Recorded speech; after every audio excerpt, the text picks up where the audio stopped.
Boston launch of Workers Strike Back.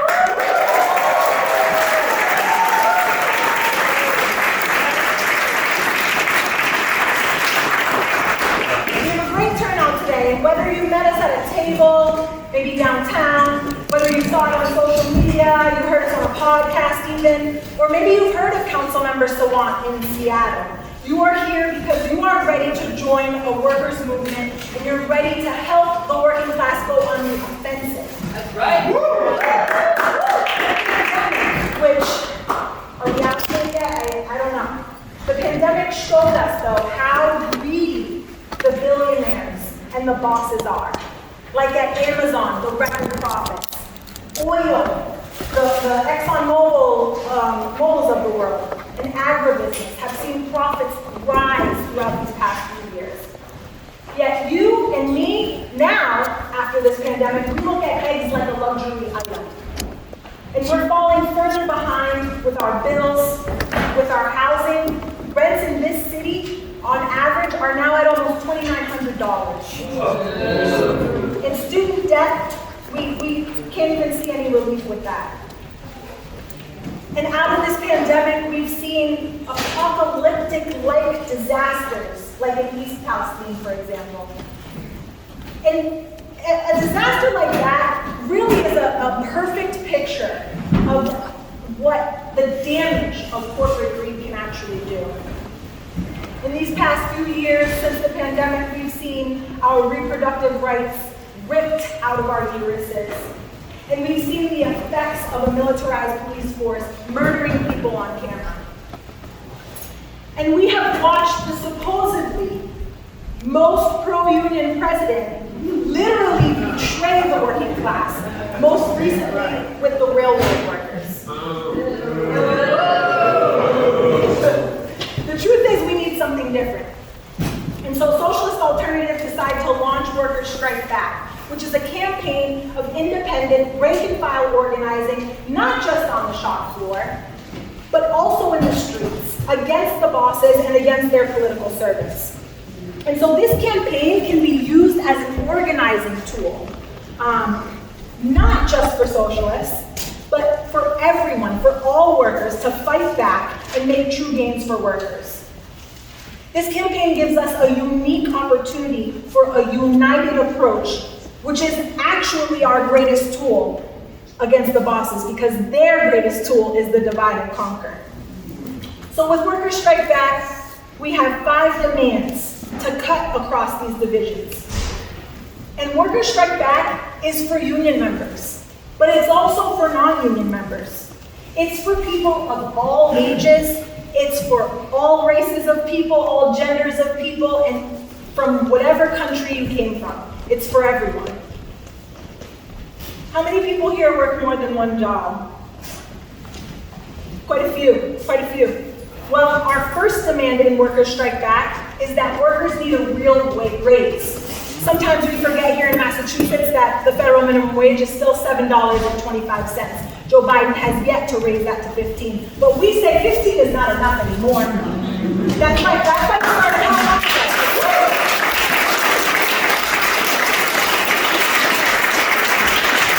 Workers Strike Back says we need a $25 minimum wage to start.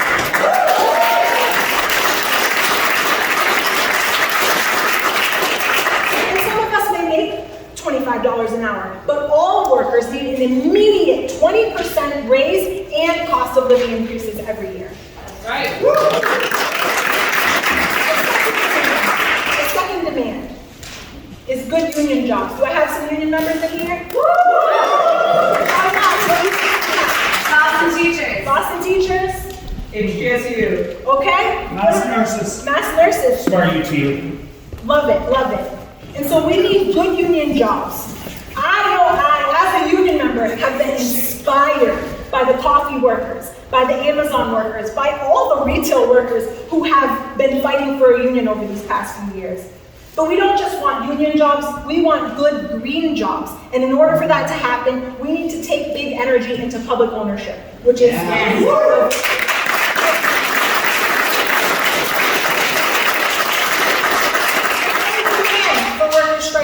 is to fight racism, sexism, racism and all oppression. Workers Strike Back and Councilmember Sawan have already begun this fight by making Seattle the first city outside of South Asia to ban caste discrimination, which is a huge problem in this country and abroad.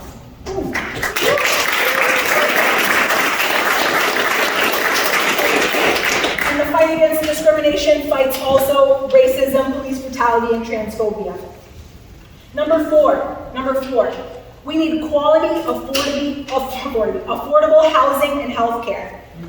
You guys hear about Mayor Wu's rent stabilization that just came out? It doesn't go far enough. It doesn't go far enough at all, right? The plan doesn't even cover all renters. 45% of renters are going to be covered, and if you move into a new building, you have no rent stabilization, right? We shouldn't have to choose paying our bills and paying our rent. We should have affordable housing in this city, affordable housing that everyone can live in. But also, it's not just about housing, it's about healthcare as well. And we shouldn't have to choose our job based on the healthcare package that they provide. So Workers Strike Back says we need free Medicare for all. Yeah.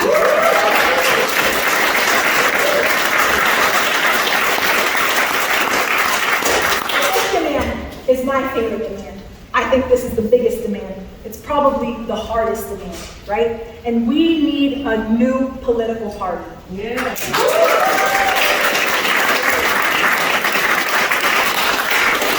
The Democrats, just like the Republicans, sell out workers to big business all the time, and they line their pockets in the process. We need a new party where workers have a say in the platform, and those elected officials shouldn't be making more than us. They should make the average wage of the workers that they represent. Right. Workers Strike Back is not that political party, but we can use this campaign to fight for that new political party.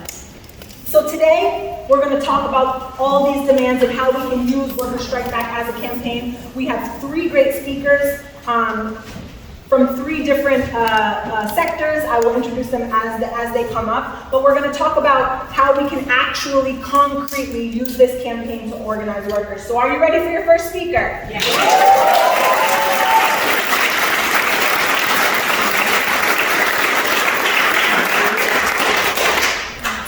First, we have Liam, who is a former unionized Starbucks worker, was a member of Starbucks Workers United National Contract Action Team and helped fight for the first contract, and also a member of Socialist Alternatives.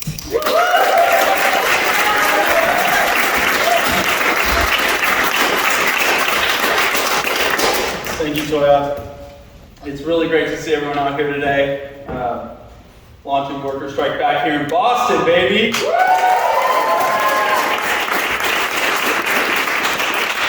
Liam, like Toya said, I was a former Starbucks employee, worked at the Coolidge Corner store, helped build the union here in the Boston region and nationally. And I also used to work at Tufts Medical Center as an ER tech and helped Josh lead one of the first worker actions for abortion rights after the Dobbs decision, which we'll hear more about later. But like Toya said, we're launching Workers Strike Back because we've had enough. I've never lived through a time period where there's been so much resentment for the ruling class and so much inspiration taken from the labor movement.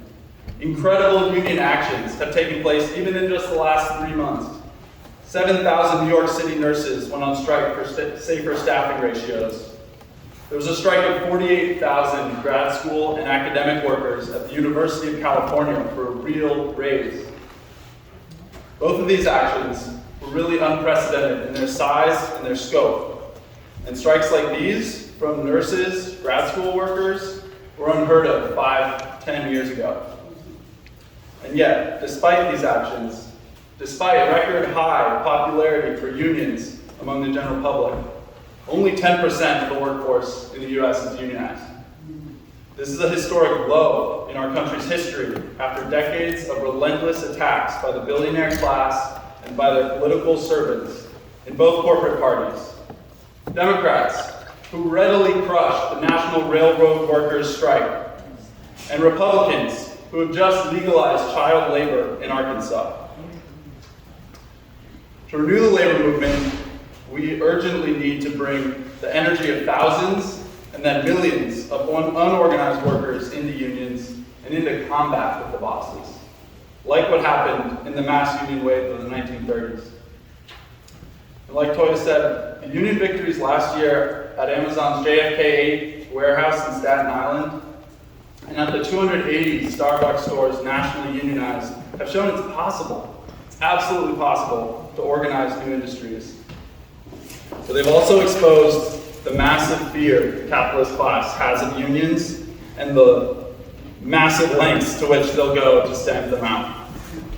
Intimidation campaigns, retaliatory firings, store closures have all had a chilling effect on the Starbucks union drive and have resulted in several losses at Amazon warehouses across the country.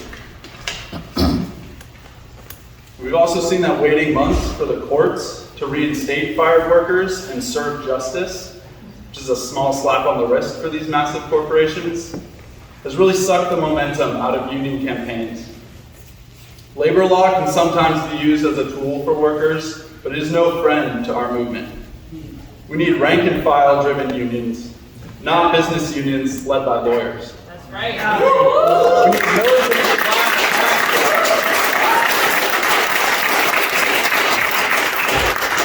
We need militant class action, not appeals to the billionaires trying to shame them into doing better. But in the face of recent defeats, are working people giving up? No. Amazon workers are right now continuing the campaign for a union, this time at the KCDG Air Hub in northern Kentucky, Amazon's largest air hub in the country. These workers load packages onto planes that end up in every state in the country, giving them the power to cripple Amazon's operations and enormous economic leverage to win a union and a strong contract. And workers at KCBG are rallying for a $30 an hour base wage, 180 hours paid time off, and a union representation at all disciplinary meetings. And as a leading member of the drive says, they want to work to live and not live to work. Right. They've developed a strong organizing committee representative of different sectors of the facility and are involving workers of all ethnic backgrounds and languages to bridge any potential differences the bosses can exploit on the shop floor. And they're fighting for real control over the safety of their work, because it's been proven to them that to management, their lives are meaningless in the face of massive profits. Just last week, they were forced to stay out on the job when a fire broke out in a sortation center and a tornado warning windstorm descended on their facility. Were the workers sent home with full pay? What do y'all think? No. The bosses left the workers to load packages and operate machinery in 45-mile-per-hour freezing winds. And workers near the fire were forced to evacuate into the dangerous windstorm. But they couldn't go home. Many were unsure whether they were actually going to make it through the shift. These absolutely horrific practices have continued despite 6 Amazon workers in Illinois being killed by a tornado in 2021, when they were again refused to be allowed to go home. KCG workers realized that no one was going to save them, to improve their lives for them. They're going to do it themselves by fighting for a militant union. And of course, the bosses are cracking down on them ruthlessly, targeting and firing workers in recent weeks.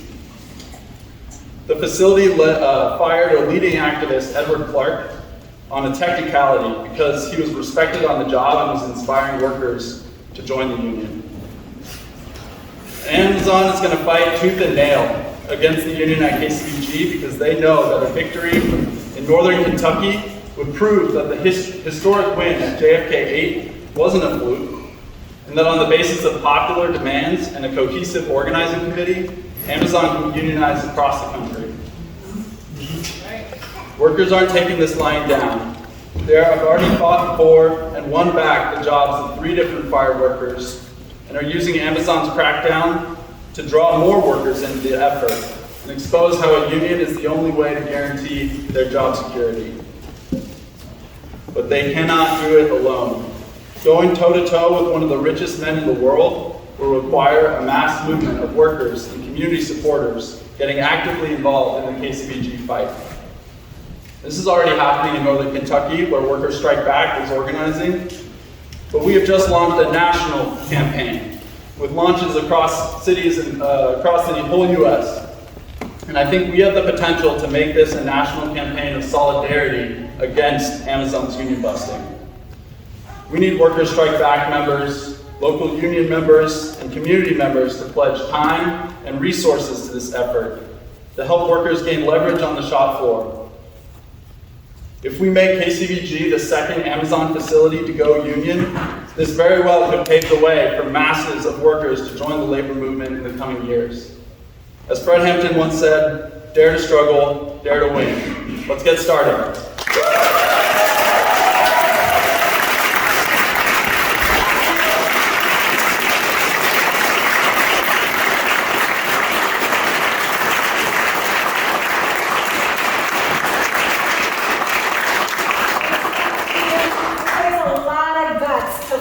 Against some of the richest people in the world, like Starbucks workers did. And even more guts, I have to say, to fight against the most wealthy corporation in the entire history of the world. The Amazon workers who are brave enough to fight back for the, better rights of the back-breaking work that they do to keep us going. I know I use Amazon all the time. I couldn't imagine getting through the pandemic without it. And so we really appreciate the sacrifice that Amazon workers are making to fight for a better world for all of us.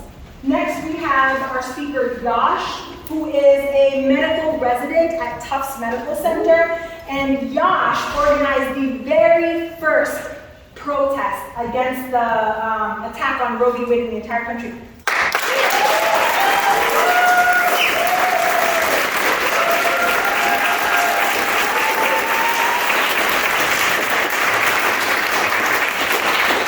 Thanks everybody. Thanks for having me today. Again, my name is Yash. I'm a radiology resident at Tufts. After the Dobbs leak, we all recognized how big of a hit that was going to be to Roe v. Wade. And we saw a lot of movements and action from young people and students speaking out, correctly recognizing that this is going to affect their futures, their ability to plan their lives, their health care. But there was a notable lack of participation from professionals, including healthcare professionals like physicians, nurses, our own professional organizations that should be stepping up. This not only affects the way that we deliver care, it affects the safety of our patients. There are already stories in these states where people's lives are being threatened because hospitals are too scared to deliver abortions, that medically necessary abortions. There are stories of women that are forced to take fetuses to term that have no chance of viability because of genetic defects, but because physicians are scared to get into the legality of providing abortions to these women. And these are not issues that we can afford to stay quiet on. Just because as residents we feel like we are threatened because we don't make too much. We have tons of student debt, and we're scared to speak out for fear of recrimination. That's one of the reasons we need strong unions, across all sectors, physicians, nurses, everyone in healthcare, across the country, because all of these issues need to be addressed by workers.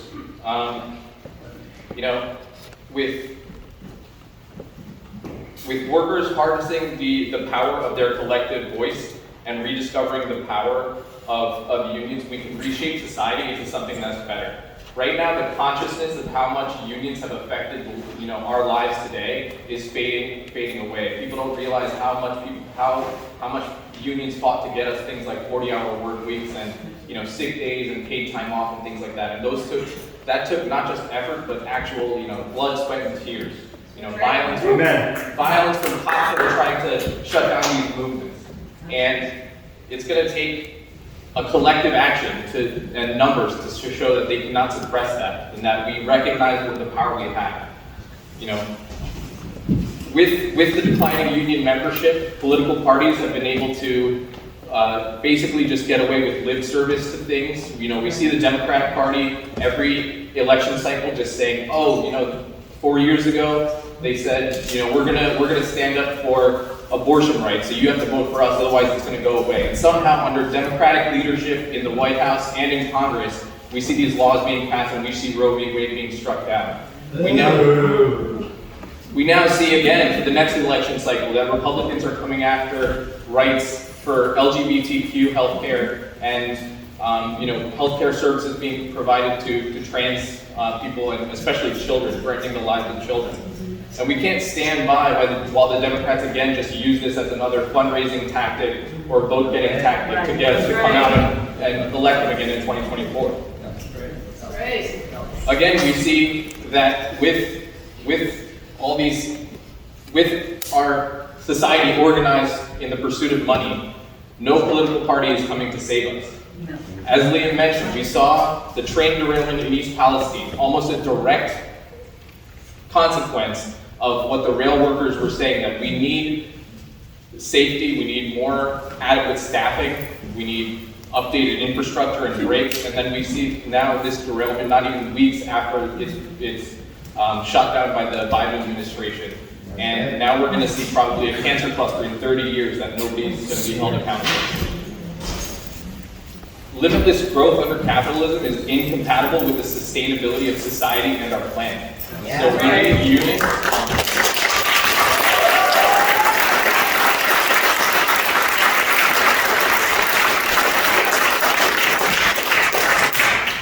The rich and the ruling class know this, but they keep lying to us that it's not happening. All they want to do is rob all they can in the meantime until it's inevitable and they can escape to their bunkers or to space or wherever Elon Musk wants to go at the end of it. The only way we can actually get change is the collective power of laborers and hit them where it hurts, using our power and our labor and withholding that labor in order to drive and steer the products of our labor. In healthcare, we cannot sit by while non-physicians and non-healthcare workers in executive offices and C-suites, organize the system in a way that costs patients more and more every year, while increasing burnout of workers and decreasing, compensation and overall just creating a system with declining outcomes and increasing costs. We've seen throughout history and even now that regional and national general strikes have historically driven big change, which is why one of the reasons that hasn't been covered in the news as much, the general strikes happening in France for the government trying to raise, the age of pensions. But the reason that it doesn't get shown here is because they don't want people to realize what power that can really be harnessed when people work collectively. The answer is not just people joining unions, but it's also solidarity across unions. It means not crossing picket lines because you know that, the people in another union, in the railroad union, in the Starbucks union, are fighting for the same thing. This is all one movement. Healthcare, economic justice, social justice.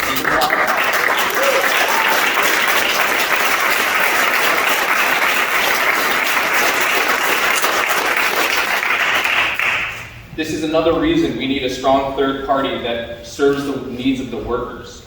We have conservatives and liberals, neither of which are working for the people and are only working for the corporations. This disenchantment leads to division and is leading to the declines in society that we see. A poor conservative, with a MAGA hat is more likely, once lifted out of the economic desperation of their situation, is more likely to be your ally than some corporate CEO that releases rainbow Oreos once a year.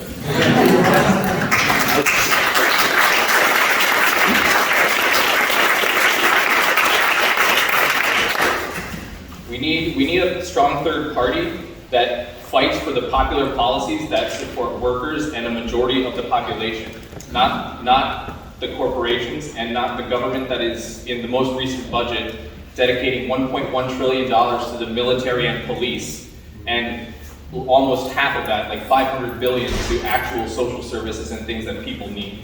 They're taking taxes from us, not taxing the rich, and then using those taxes to have more cops and guns and tanks to keep us down. We We need to fight for popular policies, and that doesn't mean creating some middle-of-the-road moderate party that's just in between the two right-wing parties we already have. You don't need a third right-wing party.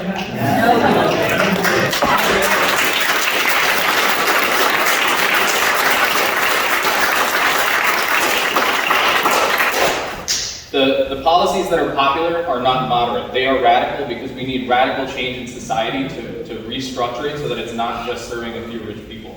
And that's why we need strong union participation, strong union solidarity, and a strong third party to serve the majority of the population.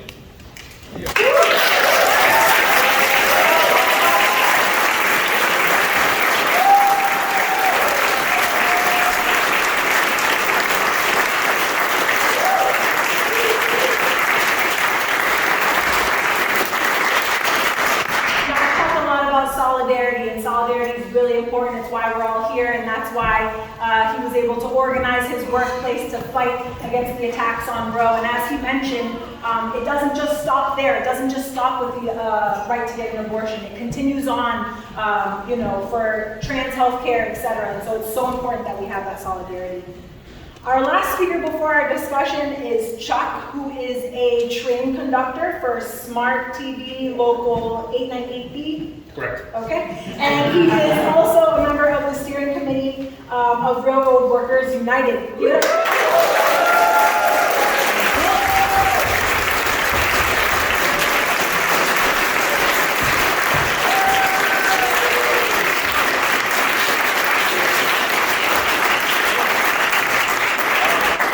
off, Tyler, thank you for inviting me. I think this is kind of got thrust upon me, so thank you very much. Well, Yash and Liam, thank you. You know, it really runs across everything. I realize it now. So my name is Chuck Abate. I've been a conductor on the horrible commuter rail for 22 years. And everyone loves the tea so much. Tragic. I will say this. I've been in the industry. I also worked in freight years before in my younger years. And I've watched in the last 2 decades my workplace like spiral, like so many places, and just our unions just acceding to contracts that are laughable and then raising our dues simultaneously, which is hilarious. I joined RWU 3 years ago, just before the pandemic. I was ready to go to Chicago for Labor Notes, and then the world ended. And it was, and as for all you, it was a very surreal time. I went from working a train in the morning at Attleboro, 16, 17, 1,800 people, 7 double-decker cars, getting them in and out, and then down to Wickford in the afternoon to like a trickle. And one of the problems is, so the T runs this, well, they sub it out, okay? Subcontracting is something everyone should understand, because some things should be subcontracted, and this is one of them. This should not be a profit-driven model. This is service. I started with Amtrak in 2001, and unfortunately they were, through political machinations, down at 10 Park Plaza, they were pushed out by a group of people who won't be named because I don't want to lose my job. And the next company was Mass Bay Commuter Rail. They then subsequently lost contract in 2014. They basically weren't allowed back. And now we have Keolis, and that's just not good. As we saw the year later in 2015, system completely crushed during the storms. Remember Snowmageddon? Yeah. I got 2 rebuilt knees because of those storms. Okay, digging out switches in 10 below degree weather for an hour or 2 with a coworker because there's no one around to help us out. They got caught flat-footed. But part of this is because it's the problems with the low bid system. This is also a mediocre equipment. They don't. It's a law in the state. It needs to be reformed. It's a big thing where that the public should get bang for their buck, not like what's the cheapest thing because it breaks down right away. You know, every day, you know, I used to go to work and it was fine, you know, it was good to go to work. I'm out on medical right now and I couldn't be more happy. So in essence, like at the T, never mind that the subway system doesn't work well. They're like a slumlord with the commuter rail. And it's been like this for a long time where they just, oh, you run it. Whatever happens, we can just blame you. And you know, that really needs to change. It needs to be taken away from the T. Maybe come under mass or some sort of other that is service-driven and not profit-driven. The safety suffers under profit, as we found, particularly in Amazon, people getting killed. I was at Labor Notes last year in Chicago, and I gotta tell you, it was an epiphany for me. I met people from all over the country, different unions. It was like, God damn, it was amazing. I met Chris Smalls, who organized the Staten Island unit of that rock star. Just amazing, and what they've done there is what he's done single-handedly is incredible. One of our problems is that it's a pretty conservative industry. The railroad basically is parallel to the German army and the Vatican. It's very top-down. Yeah, it's pyramid.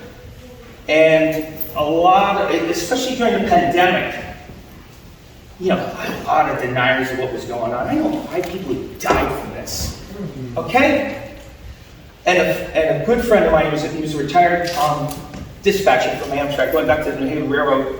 He was dealing with leukemia, and he went into the hospital in infection right at the time of COVID. He was dead by May of 20, in 4 months, 5 months.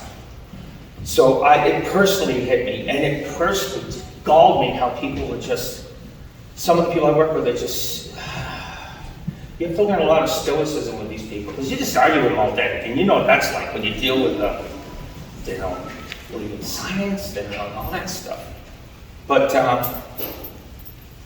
and then what happened, sometimes it happened is people start getting sick in our ranks, and then the company had to start showing daily the rates of infection, and just, like, right to the roof.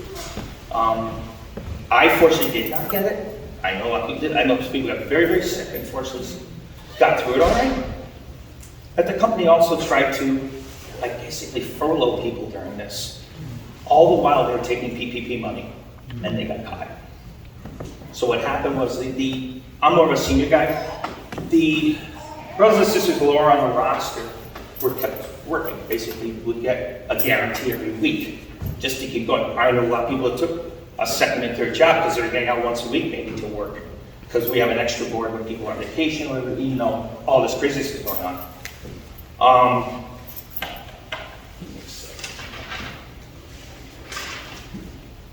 So, in essence, with regards to the unions, and I know those of you in the union, it really, and from my time in it, you really have to get involved if you're going to be paid dues. We have too many people where I work, they just, all the time complaining. Do they go to the monthly meeting? No. They're a one-way street, unfortunately. But what I have seen since I've been in RWU is that my local representatives are showing up at these rallies. They showed up in Worcester with Nick Worst here and myself. I was kind of shocked, but I was thrilled. They're waking up. And in our union, there's a lot in the industry. There's a lot of, how should I say, insurgency campaigns going on, because the institutions of our unions are just moribund, and they need a lot of reformation, and people are really waking up like they have in all kinds of, in crafts across the country. I was in business school in Northeastern in the 1980s. It's awful. 2 freaking terms of Reagan. Oh. Now you know why I like punk rock.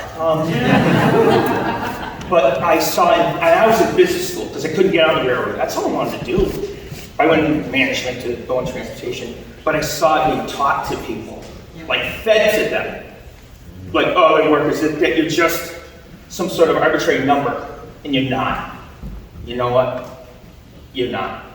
But like I said, it really, coming here today, this is huge. You have skin in the game, and you stay in this game to the end. I'm 57 years old now. This is till I die. Seriously. Keep up the fight, all right? And thank you for having me.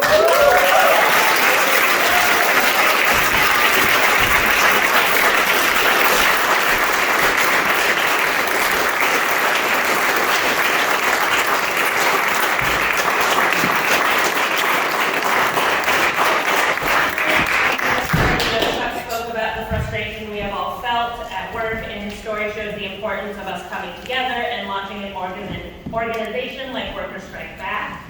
So now we are going to move into a period of discussion, and how this is going to work is you are going to raise your hand if you want to come in, perhaps with a question or a contribution, maybe some experience you had with your own workplaces and organizing. I will jot you down, and I will call on you, and you will basically stand up where you are sitting to ask your question or give your contribution. We do ask that you keep it under 3 minutes, because we want to ensure that everybody gets a chance to speak. So if anybody would like to speak, please start raising your hand. Genius?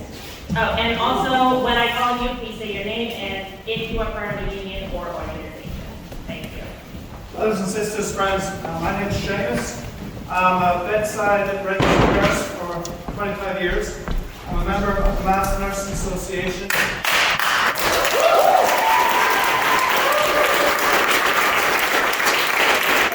I'm board of directors for a number of years. Last 2022, there was 200,000 workers went on strike for action. Out of those, 14% of them were healthcare workers. We saw 15,000 nurses come out on strike throughout the strike in Minneapolis. As mentioned in New York, nurses went on strike. In Massachusetts, we had the longest nurses strike in state history. With the St. Vincent nurses went out on strike for over 300 days.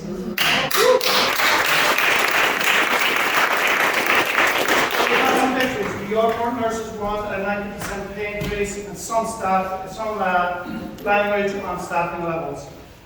In Boston, St. Elizabeth nurses have also won a significant pay increase. But nurses and other healthcare workers face worsening conditions on the job. We don't have a problem with not having enough nurses.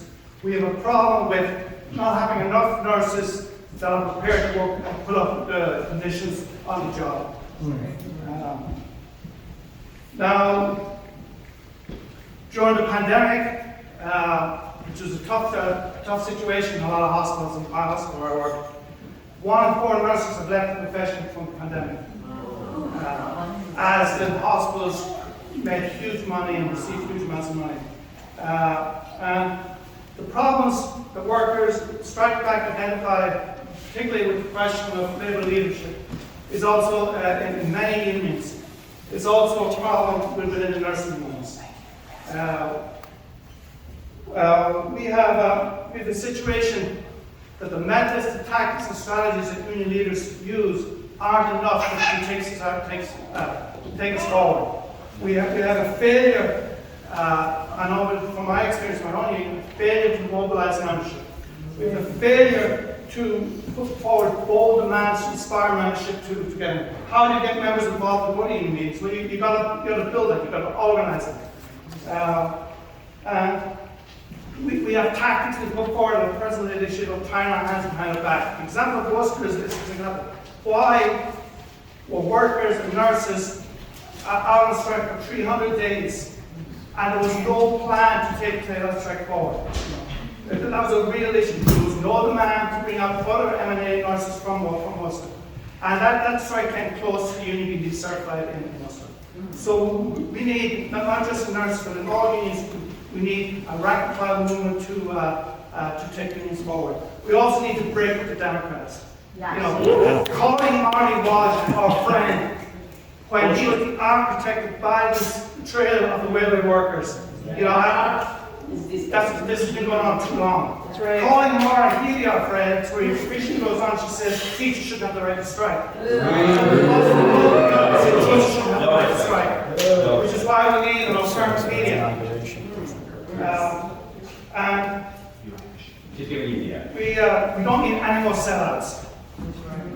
We need to stop the abusive relationship. You know, politicians come and say how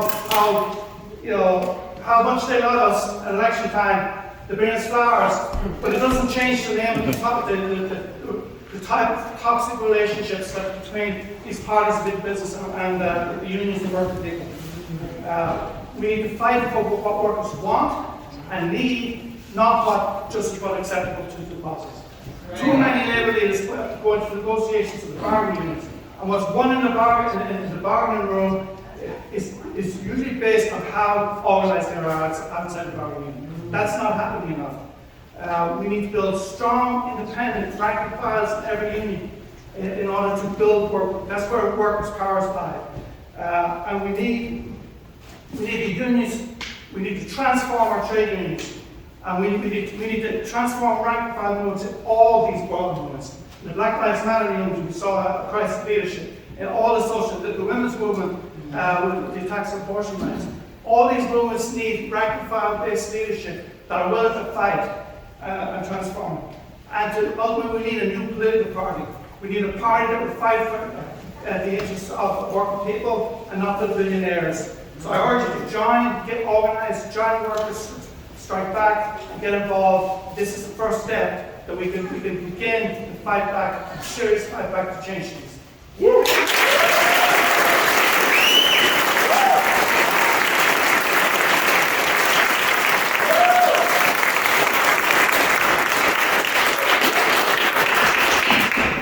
Next up, I have the individual in the yellow sweater. Hi everybody, Nick Wirtz. I'm a member of the steering committee for RWU as well. I'm a freight train conductor, and I'm also a member of the Independent Socialist Group. So I just want to come at some of the problems that we're facing in our industry from the freight side. Chuck talked a lot about what's going on in the commuter side. So today I want to, I hope that we can all send our congratulations to Brother Reese Murtaugh and other members of the Challenger slate within District 19 Machinists, which is a railroad union that's lost thousands of its members over recent decades. They are mounting a general challenge for every single leadership position in the national union. And they advanced past the runoff stage and are now in the general election, and they're reporting record participation in all locals in the union as a result of their campaign.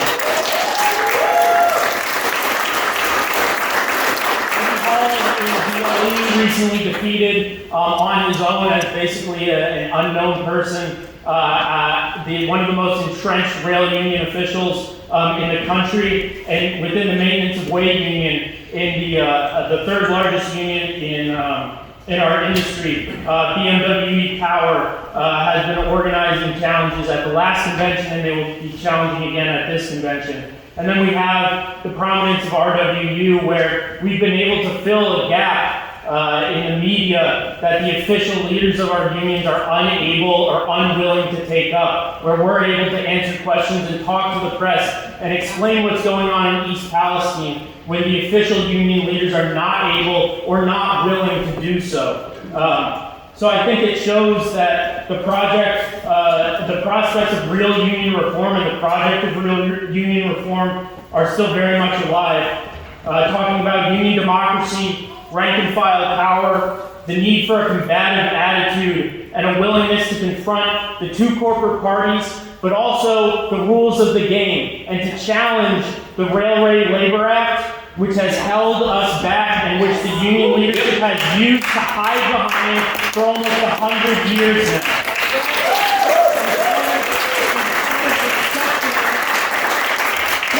As the rules of the game.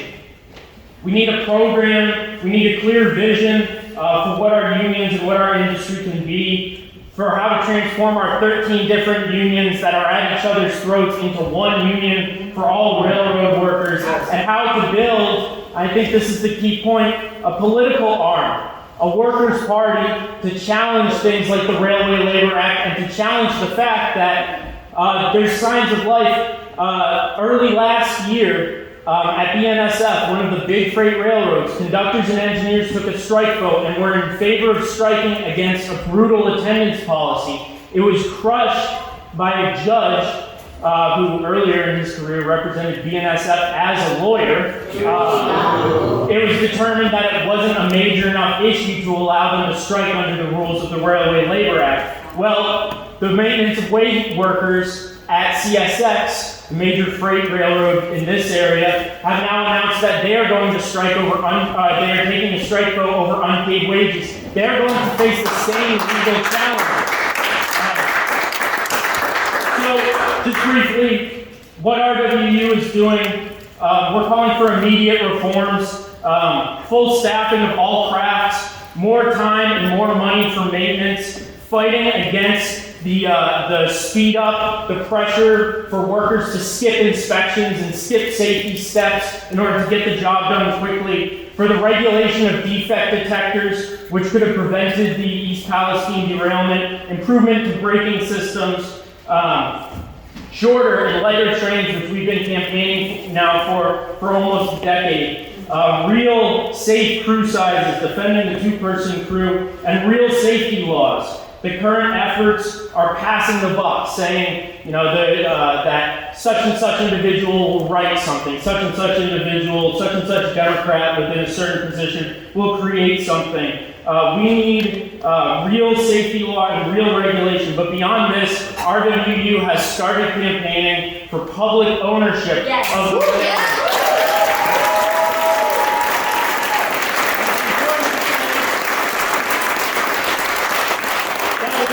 real public control. This is going to be a unity of corporate interest in the private industry and corporate interest in the government, uniting to run the railroads just as inefficiently and unsafely as they have been. And so that's it. I wanted to wrap up on that point. We have issues of our newsletter, The Highball, which comes out every month.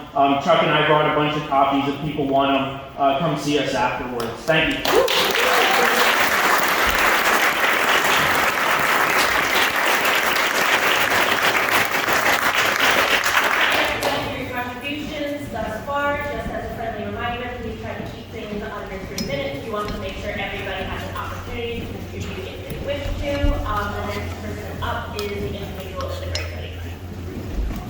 Hey folks, thanks for coming out here. My name is Sabby. I'm 20 years old. I work as a server at a restaurant and I'm a member of Social Alternative. I'm going to be talking today a little bit about our second demand, union jobs for all, specifically the role of the working class can play in winning climate demands. I'm fucking scared of our future, right? Seaport is going underwater, Pakistan is going underwater, forests are burning down. The world is going to shit. How can we stop that? What can we do as workers, right? When the working class doesn't work, not a drop of oil is pumped from the ground. Not a speck of coal is mined from the mines. Recently, in October in France, oil refinery workers went on strike for 50 days. In this time, there was a shortage of oil at 2/3 of all petrol stations there.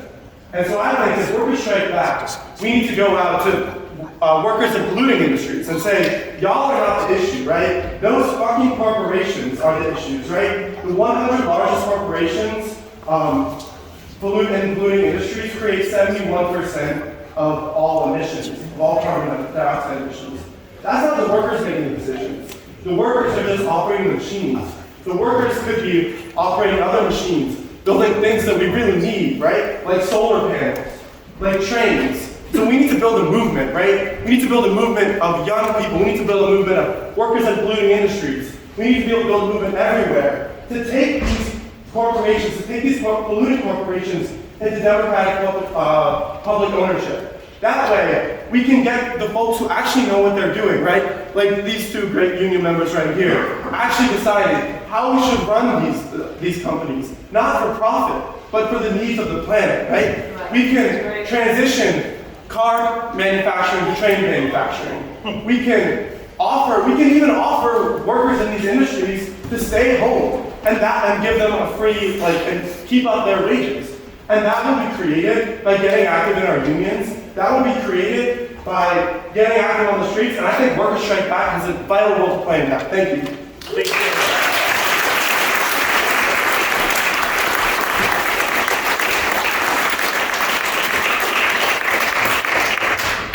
Next up, we have the individual in the Auburn sweater. You mean me? I don't know it.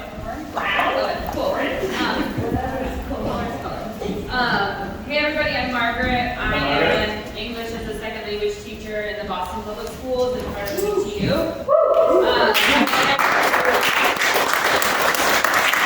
I wanted to talk a little bit about this very exciting wave of educator struggle that we've been seeing in Massachusetts. This fall, Medford paraprofessionals, which are absolutely critical support staffs in our public schools, won a 30% raise over 3 years. Brockton paras won 40% over 3 years. And Malden also won just under 30% over 30 years. Or over 3 years, excuse me. These are massive victories, right? And these are coming after a really historic campaign that happened in Somerville, in the Somerville Public Schools, where paras fought for and won a 25% pay raise that myself and other members of Socialist Alternative were part of, and just to give a sense of like what that raise means, right? Like when I started working there, I was making $19,000 a year, which just is not enough to live on. Okay, yeah. So basically, in this past year, there's been explicit strike action in Haverhill and Malden, and most recently, Woburn educators went on strike. And these strike actions are being driven by the rank and file, and in some ways, they're pulling along a more conservative union leadership. So Woburn educators have voted in favor of a tentative agreement. Unfortunately, they went back to work before the vote on the TA, which is not a good move ever, right? Because if you have a discussion, a debate on like this work agreement that's going to dictate your workplace rights, and you determine like, this is like actually not super chill, we're not into this. It's hard to like be back in the building and come back out. So just to throw that out there. But part of the agreement of returning to work included the union agreeing to pay $250,000 of the $270,000 of the costs incurred by the city during the strike, which included a $95,000 police detail. And this is in addition, on top of the already massive fines that the union faced put on them by the judge because it's illegal for public sector workers in Massachusetts to go on strike. So this is an incredibly dangerous precedent, right? What should have happened is the Massachusetts Teachers Association, the like statewide union that Woburn is underneath, the local is underneath, should have called for statewide actions, even solidarity strikes, in coordination with the American Federation of Teachers, the other major educator union in the state and nationally, that the Boston Teachers Union is a part of, just to put that into context. So, but alarmingly, this fall there was a directive, statewide directive from AFT leadership statewide, saying staffers, local presidents, do not go out to Mass Teachers Association picket lines, do not support their struggles, do not mobilize your rank and file members to their struggles, right? So this is like, it's crazy. So, I think like this all illustrates, and I think Seamus was pointing that just pretty well, right? Of like, this rotten approach of our union leaderships. Even some of the most well-intentioned union leaderships come under extraordinary pressures from the bosses, from the ruling class, to make sort of backroom deals in a lot of ways. And I think this is important for us in the context of this meeting and as we move forward to remember that like a union is only as powerful as the rank and file is mobilized. Yeah. And I think, Chuck, right? Yes. Yeah, I really appreciate what you were saying, and I feel that too, that like people being like, no, I'm not going to show up to a monthly meeting, like, but like, can you blame them, honestly? Like, why would you go to a monthly membership meeting if your union leadership is like not actively fighting for what we need, right? If they don't have bold demands that cut across the divisions that we feel so viscerally in the workplace. And just to reiterate, like we need unions that are active, that are fighting for clear demands and a clear program and mobilizing their people. Sorry guys, 1 second. And I think that just to sort of hone in on this, like the situation in education right now is grim. Yeah. It is grim. Our schools are understaffed, they're underfunded, we are unable to provide necessary supports to students academically and socially and emotionally, and the best thing we can do for our students is to fight for clear demands in solidarity with struggles against oppression across industry, and I think Workers Strike Back is precisely the correct opportunity, right, for us to do this. And I'm really eager to hear from folks in this discussion on how to sort of carry this movement forward.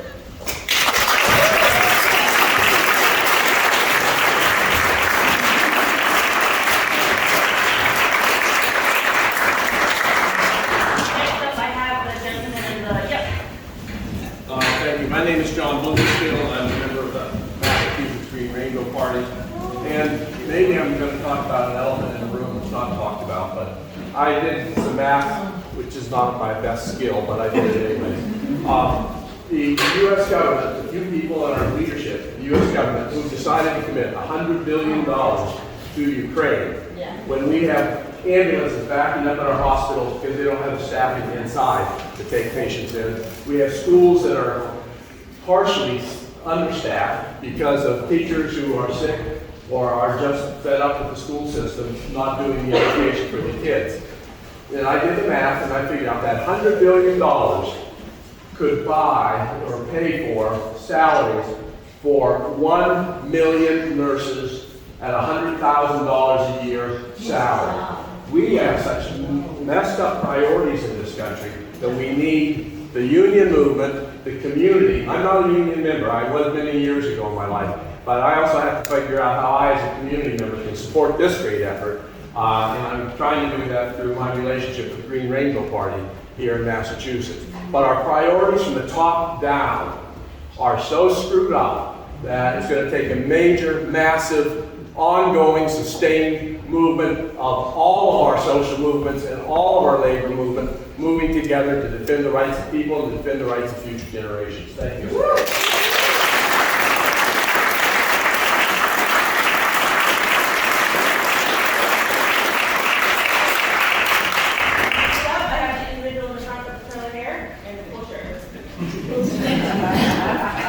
Hi everybody, my name is Marco, my pronouns are they, them. I work at Pavement Coffee House, some of you might have been there, got a cup of coffee. Last year we unionized with the New England Joint Board of Unite here, got our contracts last August.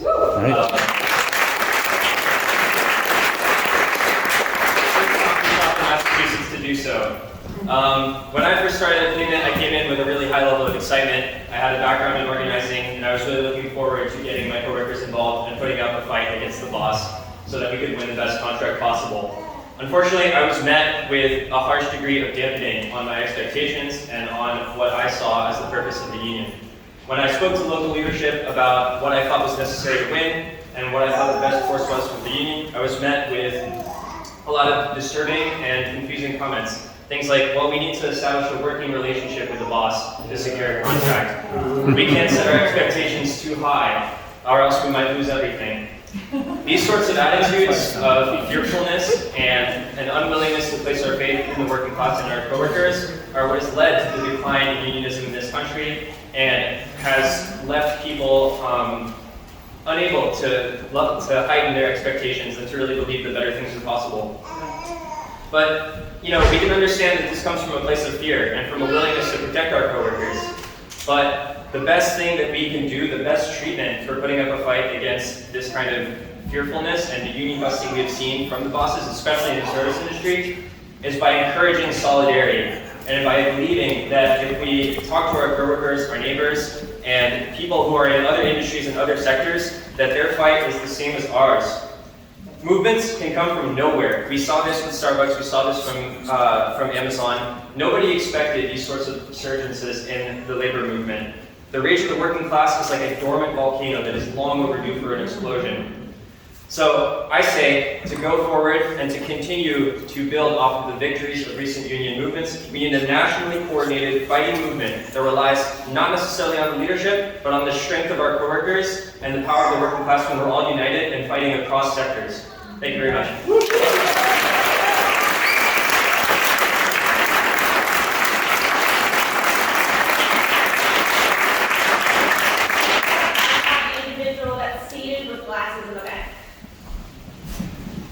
Hi there, my name is Joseph. I'm just here on my own from Worcester.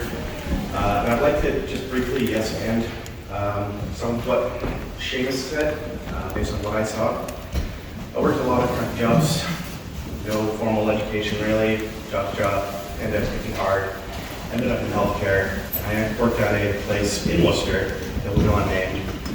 But I was laid off weekend before Labor Day. And getting around the building, I wasn't doing anything important. I was just making sure folks like Seamus had masks and gloves. But I heard a lot of the same story. People who went to work there, who grew up in the community, but were burned out by the management who were commuting from New Hampshire or from other gentrified areas. Like people who grew up and really genuinely want to put something back into that center, crushed, their spirit crushed. And I can't stand it anymore, so I'm here.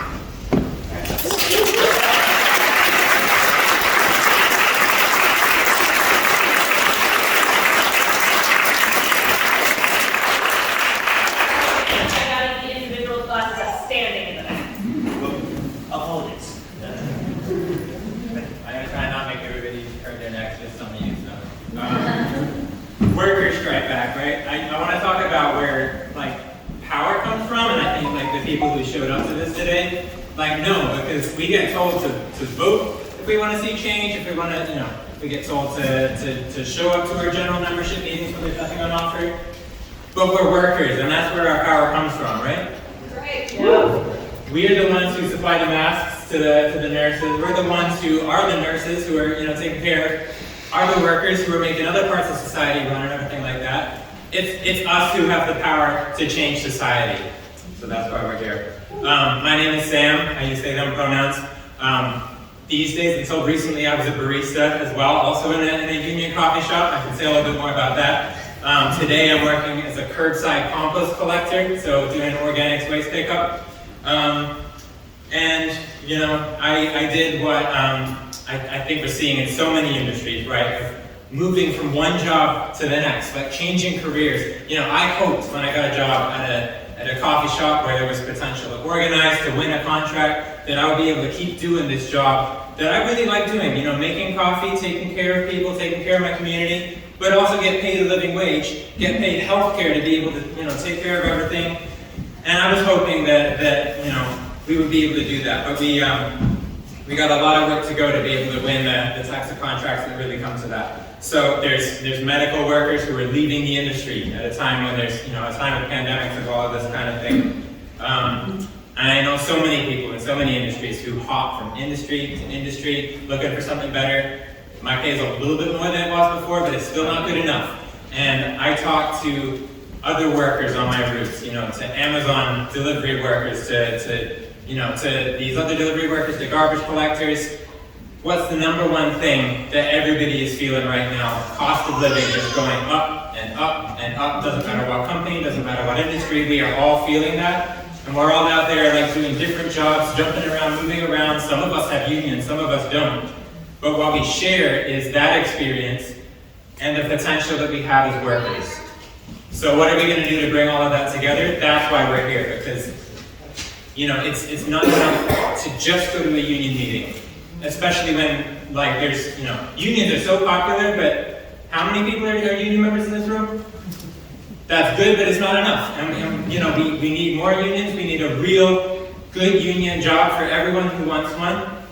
And in those good union jobs, we need to be fighting for raises that keep pace with inflation. What does this all come down to? We need demands. We need something to organize around. It's not enough to just come to a meeting, to just be, to call for a movement, but not to have what it is. I agree with what Yash was saying, that we need a third party, but not just any old third party that's just there as an alternative. We need to know what we're fighting for, and that is how we win things. So that's why Workers Strike Back is organizing across industries, across workplaces, across different unions, for real raises to keep pace with inflation, for good union jobs for everyone, fighting the racism and sexism and oppression that the bosses use to divide us up on the job, fighting for quality, affordable housing and health care for everyone, and fighting for this new party that is going to take all of that up, is going to bring people into struggle and go toe-to-toe with the bosses. So thank you everyone for being here.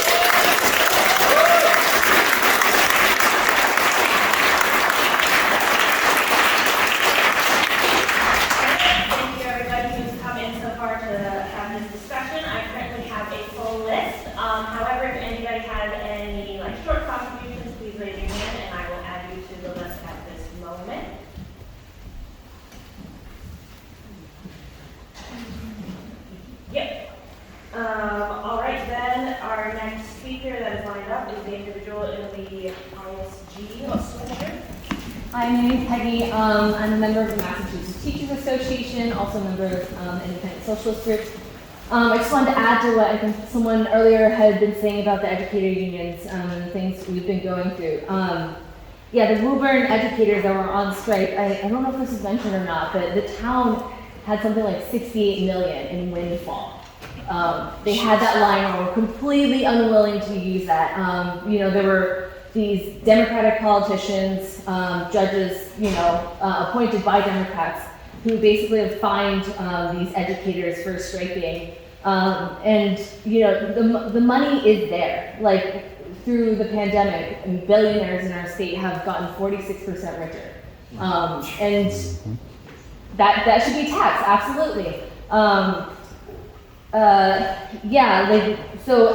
Within the MTA, we fought for the fair share amendment this past year that passed in November. So millionaires are getting taxed instead of the flat, like 5% across the state, or getting taxed 9%. To be able to bring in more money for public ed, public infrastructure, and things like that. The Democrats have been part of fighting that now. Like, we as a union, our union bureaucrats endorsed Healy, and yet Healy's now putting forth this estate tax, new measure where it's like, we won't tax you unless, the estate that you're passing on is 3 million instead of 1 million. That's giving some of the wealthiest people in this state hundreds of thousands of dollars in tax breaks. And that kind of completely wipes out a lot of the fair share amendment gains that we've gotten. On Beacon Hill, the same thing has been going on where they've Democratic politicians have been fighting against workers' interests, and it's not a very transparent process, and you'll hear a lot about it. When we look at Boston City Council, the mayor, they, back in November, were like, oh gosh, we should give ourselves raises, huh? So they basically were like, oh, let's give ourselves 21% raises. And then we're like, wait. Workers in this town, like regular workers, aren't making that much more. How can we do that? How can we really do that? And yet they still pushed it through. So they're giving themselves 21% raises because of cost of living and everything else. But what about other people in this city, right? Nothing. And this rent control thing is anything but. It protects landlords' interests, green lights it. It's very likely going to even worsen what we're seeing now. In the past 5 years, rent on average has gone up 5%. You want to raise it 10%? That's the cap. 10%, that's like atrocious. Like, it's already been bad enough the past 5 years at 5%. 10% increases are going to decimate people. We need actual living wages. I think they say now, if you're a single person, no children, it should be 25, probably even more at this point. But if you have a kid, it's twice as much. If you're a single parent with a kid, you need to be making something like 80, 90K a year. How many working people in Boston are actually making that much? There are massive problems with the Democratic Party, but it's not just Walsh, it's not just the party, it's not just our union leadership. It is also organizations and institutions, right, who are pointing people toward progressive candidates and things like that. And the Democratic Party can't be reformed. If we're serious about building a third party, if we're serious about building a workers' party, our unions, we need to revitalize our unions. Talk to our coworkers and really, they can be disillusioned, but that needs to be taken up in our workplaces. We should be pushing our unions to, absolutely be starting to do the work to form a workers' union. We can't rely on the Democratic Party. And the MTA. We need to be fighting for statewide contracts that really cover, all parents, all teachers. There should be federal and state funding for education. If we strike together, that's way more effective. In the MTA, we have 350 locals. We're the largest union in all of New England, 130,000 members. And there's so much potential for that to have a huge impact. But we need to strike together. That can't be, one if we're divided. Unions and striking weren't legal until workers actually fought for those things. It wasn't like the government gave us permission. We were able to fight for these things before unions were formed. And that's what will be needed now from militant action. Whether you're in a union or not, there can be so much solidarity built between unions in our workplaces. You know, I've asked me coworkers, Teamsters are everywhere, you know, so there's a lot that can be done.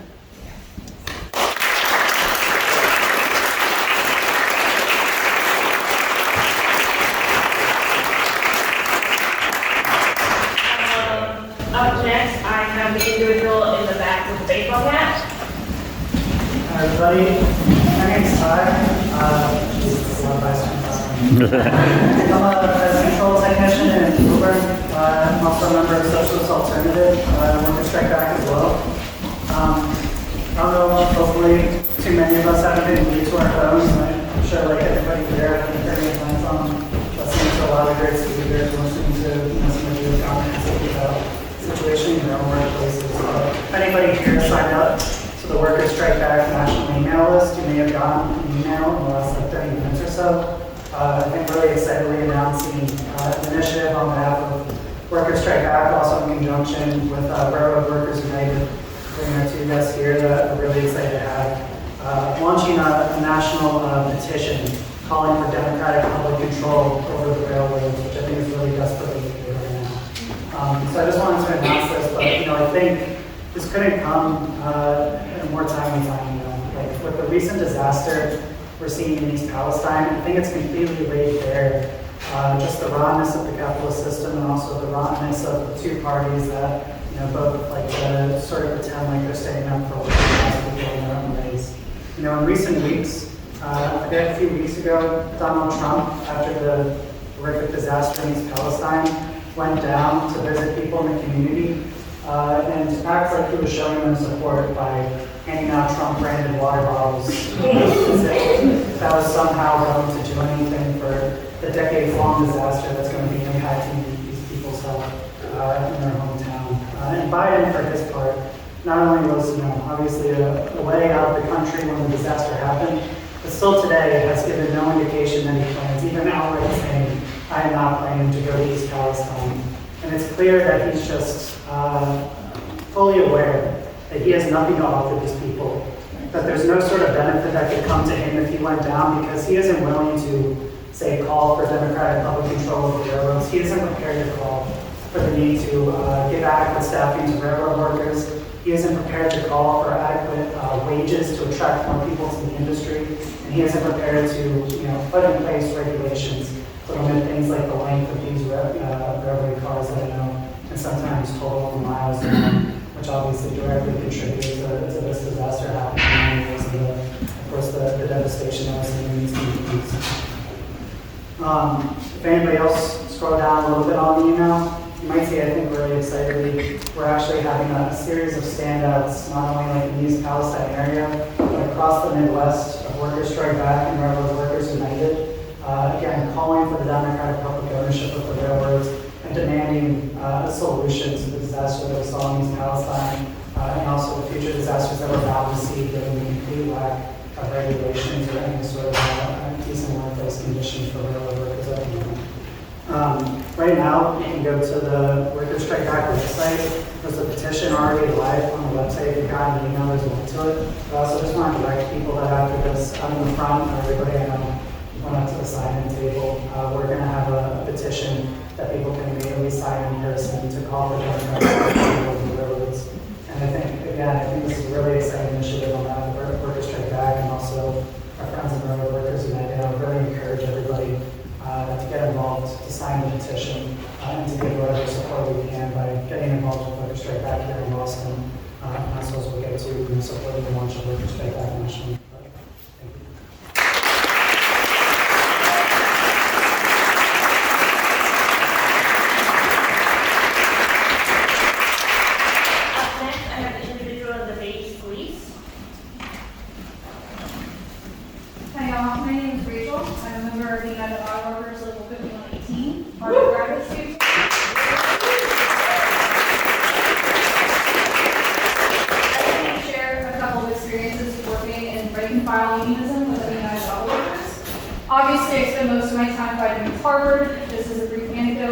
We are in negotiations in 2021, the richest university in the world with a $55 billion endowment's first offer for raises of 0%.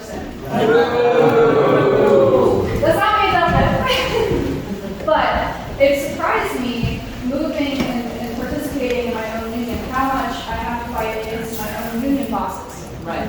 I don't know if any of y'all are familiar with the history of the United Auto Workers, but 5 years ago, 9 of our leaders, including 2 presidents, one of whom was the sitting president at the time, were arrested and found guilty of embezzling millions of dollars in union dues from union members.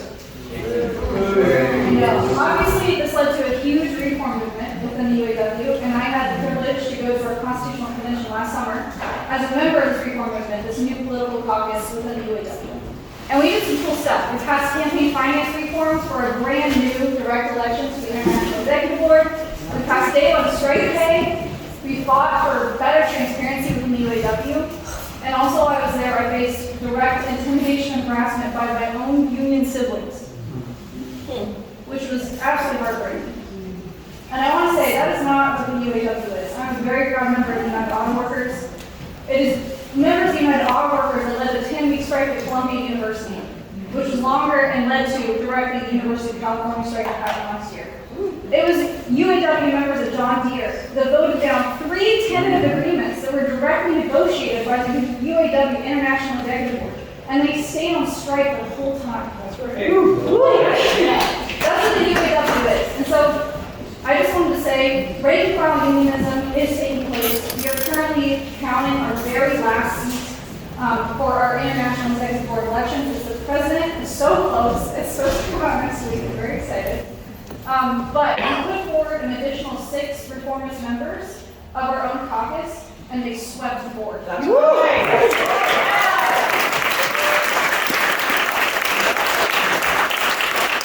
We're trying to follow in the footsteps of our siblings and the Teamsters and the American flight attendants, and we are trying, I promise. So I just wanted to say, go rank and file unionism. This is the way that we actually win back protections in the workplace. This is how we win back COLA.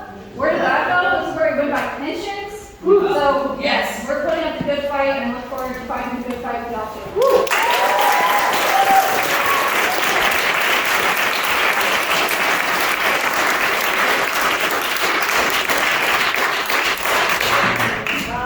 The individual with glasses and the shield knee, I'm learning I don't know what to make taller. Hey folks, I'm Jack. I am an organizer with Workers' Right Back, and I've also been part of kind of like the campaigns that unionize Amazon workers in Albany, for example, and other places around the U.S. And I wanted to touch on some of the challenges that workers face today and how we can overcome them. So we all know that unions are extremely popular, and if you poll the U.S., something like 70% of Americans have a positive view of unions, right? But then we also see in the news that there's been a couple of high-profile defeats at Amazon warehouses lately, and what happened there, right? And I saw with my own eyes how people were coming in very gung-ho about unions, but then union bosses were able to turn them, against the union. I think we're all familiar with kind of the captive audience meetings, the intimidation, so I won't go into that too much because that I assume people already know. But what you might not know is kind of the sophistication in which these tactics are being deployed. For example, and also these union bosses are being paid $3,000 a day, sometimes even more than that, and it's just disgusting. But sometimes they'll pretend to be workers. They'll throw on the vest and go talk to you. And if they think that you're pro-union or something, they'll snitch on you to management. Sometimes they'll say this, and they'll say, "Oh, we're not against unions. We're just against this union." They'll be very specific because anti-union is not very popular right now, and they know that, right? Also, these union busters, they'll sow doubt, sow confusion, endless lie, and turn the whole referendum into the whole union election into a referendum on maybe one individual leader or one individual person involved in the union effort. So there's a lot of things that they're doing to divide and conquer. And the way you can fight against that is by sticking to our guns and having strong demands. I think now there's a new union drive happening in Northern Kentucky. Leon touched upon that a bit. There is this big airport that's being built in the future. There's about 70% of air traffic, or Amazon air traffic will go towards their help in the future. And the demands are very clear. These workers want $30 an hour starting wage, 180 hours of PTO, and union representation at disciplinary meetings. And this is incredibly important because Amazon right now is flying in union busters. They've already retaliated against one of the lead organizers. And at the same time, we know that Amazon is very famous for having high turnover and people leaving the bargaining unit all the time, right? So the way we fight against that is by having strong economic demands. The way we make people stay and fight is by fighting for something that they want to stay and fight for, which is higher wages. And that's exactly what these workers in Northern Kentucky are doing.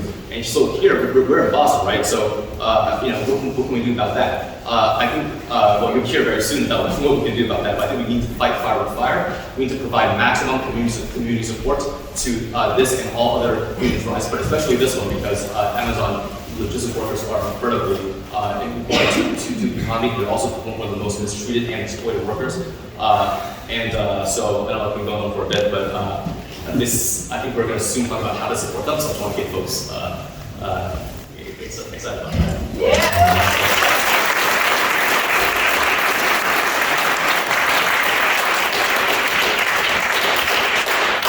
Sorry, there were a few more people that wanted to talk, but we have a limited time in this space, and so I wanted to make sure we could get through the whole program. I want to thank people who came from really far away today to help with this meeting. I met people from Sudbury, from Rhode Island, even Maine. Joseph came from Worcester, and it really shows the desire that people have to actually get on the offensive and build a campaign that can organize workers across industry. And Sabby really showed us the passion that is there among the youth. It's not, what the labor movement used to be, people who just went to the same old union meetings, the same people doing the same things. Young people really are excited with the desire to get organized. And today we've had the opportunity to hear about organizing from across the state, but not just for us to get together and share horror stories, right? We've been talking about how Workers Strike Back can help take the movement further. We had real workers here talking about the need to unite all crafts. And me in the building trades, I hear that very well because I'm an electrician, but my contract is negotiated at a different time as the carpenters, at a different time as the plumbers. And so we're all building the same building. Why aren't we organizing at the same time? And Margaret, who's so modest, not only did she help win that huge raise for paraprofessionals, but she helped to make it so that paraprofessionals and teachers organized for their contract at the same time so they could not be pitted against each other.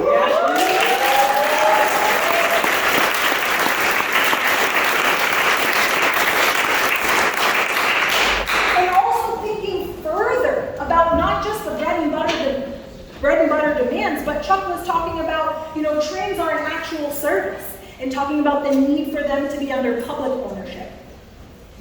I'm glad Seamus mentioned Marty Walsh because we're in Boston and of course he's just like such a character. As I'm quoting Seamus, was the architect of the betrayal of the real workers, and then he jumped ship and now he's working for the NHL, right? He got his training though, his conservative business unionism training right here in Boston. And as Seamus and Marge mentioned, we need to mobilize rank and file to fight back against that business unionism. But it's difficult, and people are tired. People are tired of hearing the same thing from our union leaders. Our union dues are going up, and for those who don't pay union dues, and those who do, the prices of everything are going up. And our wages aren't just staying the same, the value of our wages is actually going down.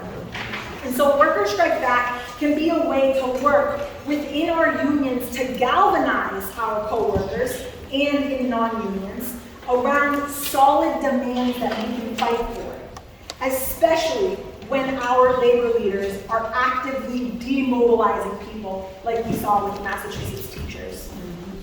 I want to end with talking about Amazon. I know Jack just talked about it, but we cannot underestimate the importance of organizing in a company like Amazon.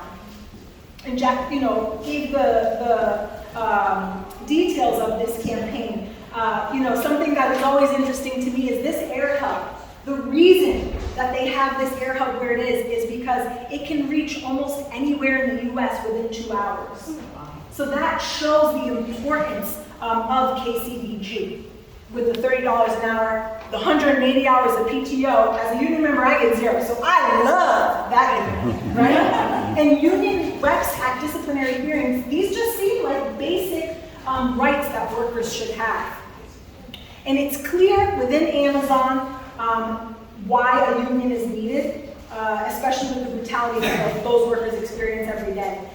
So on March 18th, at KCVG, they're holding a rally with Chris Smalls, who's been mentioned here a couple times, but for those who are unaware, he helped organize the first Amazon to become union, and the only unionized Amazon on Staten Island with the Amazon Labor Union. He will be speaking at this rally. So Workers Strike Back, we are calling a week of action between March 18th through March 26th in solidarity, like Josh was telling us we need to have. And so in Boston, on the 25th, we're going to set up tables as Workers Strike Back, around the downtown area to talk to people about this campaign, to help build awareness. Who can come out on March 25th to help talk to people about the campaign? Perfect. So at the tables in the back, we have flyers. What time? I'm sorry? What time? Noon. Noon, thank you. Noon. We have flyers. There's a QR code so you can click it and then you can sign up so you can receive reminders because it's a few weeks out so you might forget. And we understand that it is going to take a nationwide movement to win this historic campaign. There is a YouTube channel to show different moments in time, speeches, rallies that have happened, so you guys should totally subscribe. Maybe you'll see a little bit of this meeting up there, which is exciting. We have tables in the back with newspapers, literature, and please be sure that everyone grabs one of these flyers out the way. If you have some coworkers that you think would be interested, grab a couple, maybe hang them up in your lunchroom if that's appropriate. And I want to thank everyone again for coming out.